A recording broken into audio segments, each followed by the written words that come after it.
In many ways, the structure of the Bible is reflective of the structure of the brain, even at a neurophysiological level. And that makes a certain amount of sense because the Bible was transmitted orally and had to arrange itself in a way that would be remembered. So you would expect a certain concordance. But the brain is arranged so that not every neuron is in contact with every other neuron, because that would just be, well, that would be a total...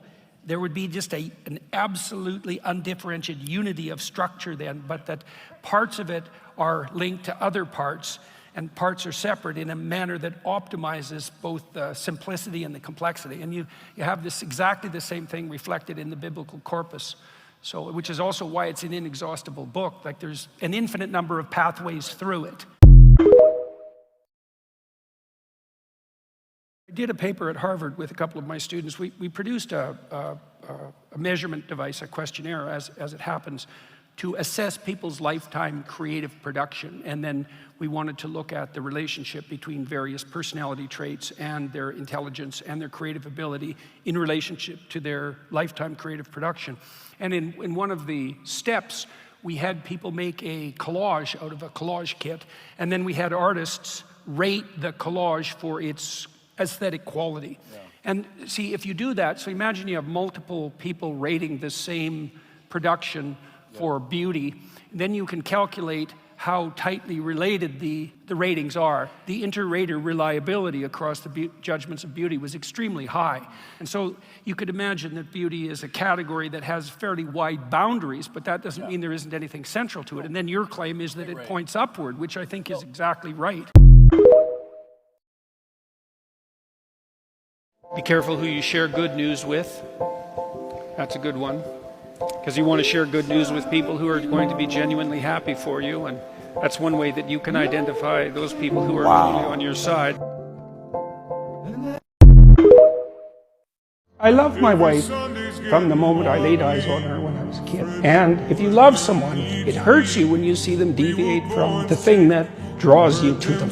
She had a very rare cancer, which was 100% fatal, and which generally conferred upon its bearer a lifespan of approximately 10 months. People can imagine what that would be like. When you lose your wife, you don't just lose your wife, you lose the future that you had conjured up and conceptualized. You lose your children's mother. Well, I would lose a friend. Since she's pursued her efforts at enlightening herself more thoroughly, and this investigation of Catholicism has been key to that, she's much more who she is. And that's great, because I love who she is. And so the more of that, the better. And it's the same thing you want to see if you have a child that you love. You want to see them become everything they could be, and that's a lot. If they become everything they could be, that's an endless unfolding.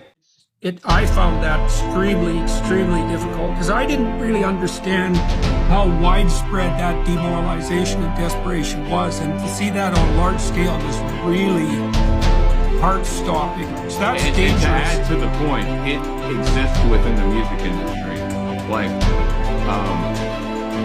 they say never meet your heroes, but I've gotten to meet quite a few of my heroes the last couple of weeks, and they have ridden the roller coaster of signing a big deal and playing shows and being in that and being in those contracts and in that algorithm.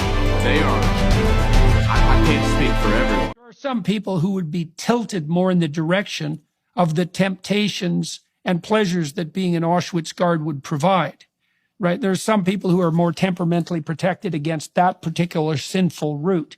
You know, it'd be very hard for someone who is hyper-compassionate to make that particular error. They'd be much more likely to turn into a devouring mother, for example, and infantilize everyone. But I was still very curious about how you erect barriers in your own soul to the blandishments of those who would provide for you an avenue to that kind of sadistic misuse of power. And you might say, I'd never do that. And I'd say, no, the opportunity for you to do that just hasn't presented itself. And that might be because of your own inability, not your moral virtue. You've just never managed to elevate yourself to a place where you have power over anyone else.